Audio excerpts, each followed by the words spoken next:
కుంభం వారి గనక చూసుకున్నట్లయితే మీకు 6వ భావంలో 6th హౌస్లో రవి గురువులు కలుస్తున్నారు. ఇది ఒక రకంగా జీవాత్మ సంయోగం అంటారు, మరియు మౌఢ్యమి దోషంగా కూడా చెప్తూ ఉంటారు.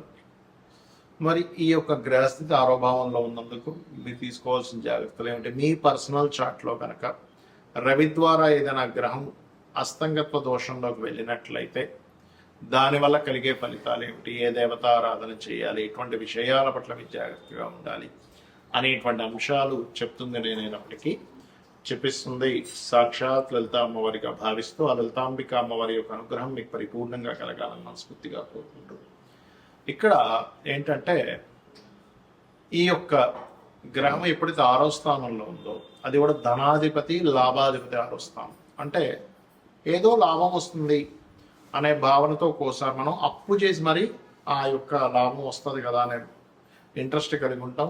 జనరల్గా ఎవరైనా కూడా పిల్లలు బాగుపడతారు, మనం మంచి ఇల్లు కట్టుకుంటాం, ఏదో ఒక ఆశతో చేస్తాడు మనిషి. కానీ ఎప్పుడైనా అస్తంగత్వ దోషంలో 6వ భావంలో ఒక గ్రహం ఉన్నప్పుడు అప్పుల జోలికి అస్సలు వెళ్ళకూడదు. మరియు హెల్త్ విషయంలో కొంచెం జాగ్రత్తగా ఉండాలి. కుటుంబ సభ్యులకు తెలిసిన వాళ్ళకి ఎవరికైనా అప్పులు ఇవ్వడం, వ్యాపారంలో అభివృద్ధి కోసం ఒక్కోసారి ఒక విషయం చెప్తానండి మీకు. ఓ హోటల్ చక్కగా నడుస్తుంది, వాళ్ళు ఏం చేశారు, నడిపిస్తున్న హోటల్ని కాస్త దీన్ని కొంచెం రెనోవేట్ చేద్దామని కొంచెం ఎక్కువ ఖర్చు పెట్టి దాని రెనోవేషన్ కోసమని కొన్ని రోజులు ఆపేశాడు. లోపలంతా రెనోవేషన్ నడుస్తుంది. అంతట్లో ఈ రెగ్యులర్గా వచ్చే క్లయింట్స్, రెగ్యులర్గా వచ్చే వాళ్ళందరూ ఏం చేస్తారు, స్ప్లిట్ అయిపోయారు, వేరే వేరే దగ్గరికి వెళ్ళిపోయారు. ఇంత బాగా నడుస్తుంది కదా అని ఇంకా బాగా చేస్తే ఇంకా బాగుంటుంది కదా అనుకునేసరికి అది వేరే వేరే దగ్గరికి ఎప్పుడైతే జనాలు అలవాటు పడిపోయారో ఖర్చు పెట్టడం ఒక ఎత్తు అయిపోయింది. అక్కడ అనవసరంగా ఆపినందుకు ఆ కస్టమర్స్ పోయారు. కాబట్టి అప్పు చేసేదే డెవలప్మెంట్ చేసే విషయంలో ఆయన అప్పు తీసుకొచ్చాడు, మళ్ళీ ఇబ్బంది పడ్డాడు. దాని తర్వాత దాన్ని తక్కువ రేట్కి అమ్మేయడం, అట్లాంటివన్నీ పాపం రాంగ్ స్టెప్స్ పడ్డాయి. కాబట్టి ఈ యొక్క విషయంలో చాలా చాలా చాలా జాగ్రత్తగా ఉండండి. ఇక మీరు నిత్యము చేయవలసిన దేవతారాధన. ఇంకోటి ఏంటంటే జాబ్ విషయంలో కూడా తొందరపాటు నిర్ణయాలు తీసుకోకండి. అందులో ముఖ్యంగా టీచింగ్ జాబ్స్, లేకపోతే ట్రైనింగ్ ఇవ్వడం, లేకపోతే బ్యాంకింగ్ జాబ్స్ విషయంలో కూడా జాగ్రత్తగా ఉండండి. రవి, కేతు, శుక్ర, శని గ్రహాల దగ్గర, ఎందుకంటే మీకు ఏలినాటి శని కూడా నడుస్తుంది. అది కాక 12వ అధిపతి 2లో ఉన్నాడు శని, అంటే శని యొక్క రూపంలో కూడా అక్కడ ప్రభావం ఉంది. కాబట్టి ఈ విషయంలో జాగ్రత్తగా ఉండండి అనే విధానం ఉంటుంది. ఇక్కడ ఈ గోచారంలో రవి 8 degrees లోపల కనుక ఏదైనా గ్రహంలోకి వస్తే ఆ గ్రహాన్ని హస్తగత్వం చేసుకుంటాడు. ఎక్సెప్ట్ రాహు, కేతు ఆర్ బుధుడు కూడా కొంతవరకు ఎగ్జంప్షన్స్ ఉంటాయి. ఎందుకంటే బుద్ధికారుడు బుధుడు ఎందుకు కనెక్ట్ అవ్వడం, అంత హస్తంగత్వ దోషంలోకి వెళ్ళిపోలేడు రవితో. మిగతా గ్రహాలన్నీ కూడా హస్తంగత్వ దోషంలోకి వెళ్తాయి. ఒకవేళ మీ జన్మజాతకంలో కనుక ఈ గ్రహస్థితి హస్తంగత్వ దోషంలోకి వెళ్ళినట్లయితే ఒక ఫలితాలు వస్తాయి.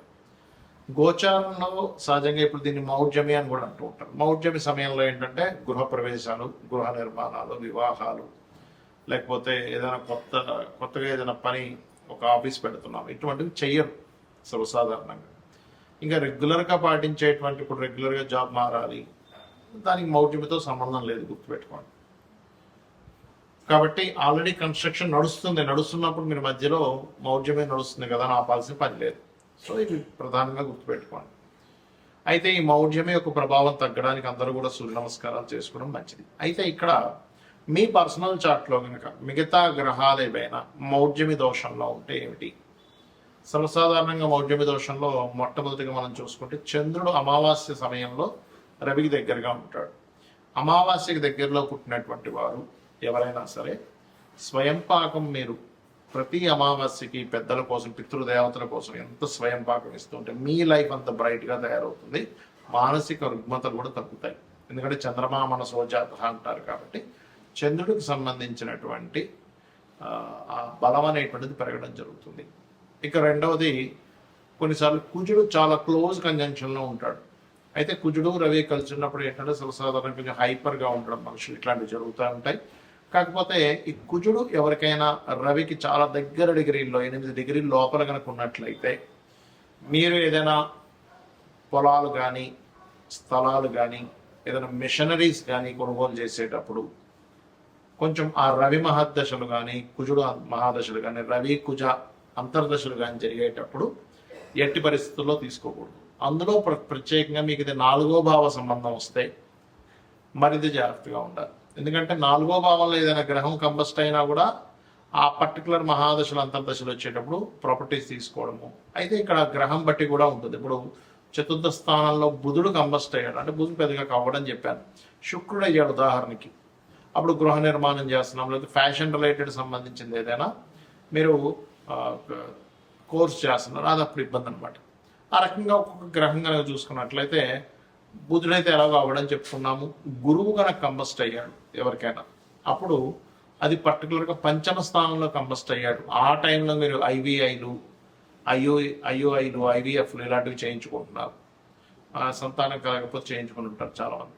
సో అలాంటివి మీకు మహాదశ అంతర్దశ అంటే రవి అంతర్దశ లేదా రవి మహాదశ, గురు అంతర్దశ గురు మహాదశలు నడిచేటప్పుడు ఏమవుతుందంటే సంతానం విషయంలో మీరు వెచ్చించినటువంటి మనీ కానివ్వండి, పడినటువంటి శ్రమ కానివ్వండి, పాపం అక్కడ ఫ్రూట్ఫుల్ అవ్వకుండా ఉంటుంది. సో గురువు కనుక ఇలా అయినప్పుడు మంత్ర సాధన చేసేవాళ్ళు, ఇంకొంతమంది పాపం గురువు కంపస్లో ఉన్నప్పుడు తెలియక ఆ పర్టికులర్ టైంలో ఉపనయనాది సంస్కారాలు కూడా చేస్తూ ఉంటారు. పర్టికులర్గా ఈ యొక్క గురువు మౌఢ్యంలో ఉన్నప్పుడు ఉపనయనాది సంస్కారాలు కూడా చెయ్యరు. ఎందుకంటే గురువు యొక్క దృష్టి భూమి మీద రవి యొక్క అస్తంగత్వ దోషం మౌఢ్యమి దోషం వల్ల పడట్లేదు, ఆ కిరణాలు పడనప్పుడు అది వేస్ట్ అవుతుంది. అదే రకంగా ఇప్పుడు ఈ గురువు అస్తంగత్వంలోకి లేదా మౌఢ్యమి దోషంలోకి వెళ్ళినందుకు మరలా ఒకసారి మనం ఆల్రెడీ గతంలో చాలాసార్లు చెప్పాము, ఒక 50 సార్లైనా బంగారం అప్ అండ్ డౌన్స్ అవుతూనే ఉంటుందని చెప్పాము. కాబట్టి ఏంటంటే ఈ యొక్క గోల్డ్కి సంబంధించింది ఏదైతే ఉందో ఇది కొంచెం స్ట్రక్ అవ్వడం కానీ కొంచెం అప్ అండ్ డౌన్స్ అవడం ఎక్కువ తీవ్రత చెందుతూ ఉంటుంది ఇక్కడ. ఇక బాగా తగ్గడం లేదా బాగా పెరగడం లాంటివి కూడా జరుగుతాయి ఈ అస్తంగత్వ దోషం వల్ల. ఇక అదేవిధంగా శుక్రుడు ఎవరి జన్మ జాతక చక్రంలో అయినా శుక్రగ్రహం కనుక పర్టికులర్గా 7వ స్థానంలో కనుక అస్తంగత్వం అయింది లేదా 12వ స్థానంలో కంబస్ట్ అయింది, గ్రహం కంబస్షన్ అంటారు దాని ఇంగ్లీష్లో, తెలుగులో అయితే అస్తంగత్వ దోషము అంటారు.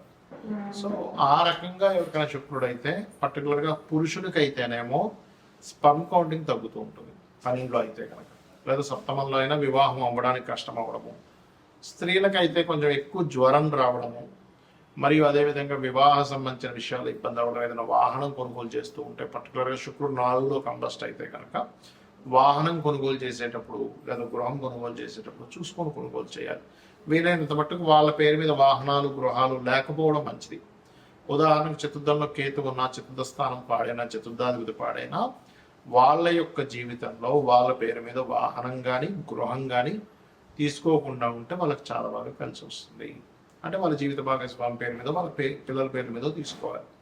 అదేవిధంగా శని కనుక బాగా క్లోజ్ కంజంక్షన్స్లో కనుక వెళ్ళిపోయి ఇంకో పాపగ్రహం కూడా యాడ్ అయితే తల్లిదండ్రులు అంటే తండ్రికి కొడుక్కి వచ్చేటువంటి ఇవి ఇబ్బందులు ఎక్కువ ఎదురవుతూ ఉంటాయి, గుర్తుపెట్టుకోండి. అదొకటి. అదేవిధంగా ఇప్పుడు రాహుకేతువులకైతే అస్తంగత్వ దోషం ఉండదని చెప్పుకున్నాం. కాకపోతే రాహుకేతువుల దగ్గరికి ఎప్పుడైనా రవి ముఖ్యంగా రాహు దగ్గరికి వెళ్ళినా లేదా చంద్రుడు రాహు దగ్గరికి వెళ్ళినా రవి చంద్రుడు ఇద్దరు పాడవుతుంటారు. కాబట్టి అప్పుడు ఏం చేయాలి, రాహుకి రెమెడీ చేసుకుంటుంటారు. రాహుగ్రహానికంటే దుర్గాదేవి ఆరాధన చేసుకోవడము, మినుములు దానంగా ఇవ్వడము, గారెను నైవేద్యంగా పెట్టడము, బెల్లపు ఉండలు ఒక 4 ఉండలు గోవుకి తినిపించడం ఇవి చేస్తూ ఉంటారు. అప్పుడు ఖచ్చితంగా వారికి ఆ దోష పరిహారం అనేటువంటి జరుగుతుంది. రావి చెట్టు చుట్టూ ప్రదక్షిణాలు చేస్తూ వాటి మీద సర్ప ప్రతిష్ఠ చేసిన, అంటే సర్పాలు అక్కడ ఉంటాయి ప్రతిష్ఠ చేసిన వాటి మీద పసుపు కుంకుమ గంధం కలిపి నీటిని వేయండి. అన్ని విధాలా మీకు బాగుంటుంది. శ్రీమాత్రే నమః.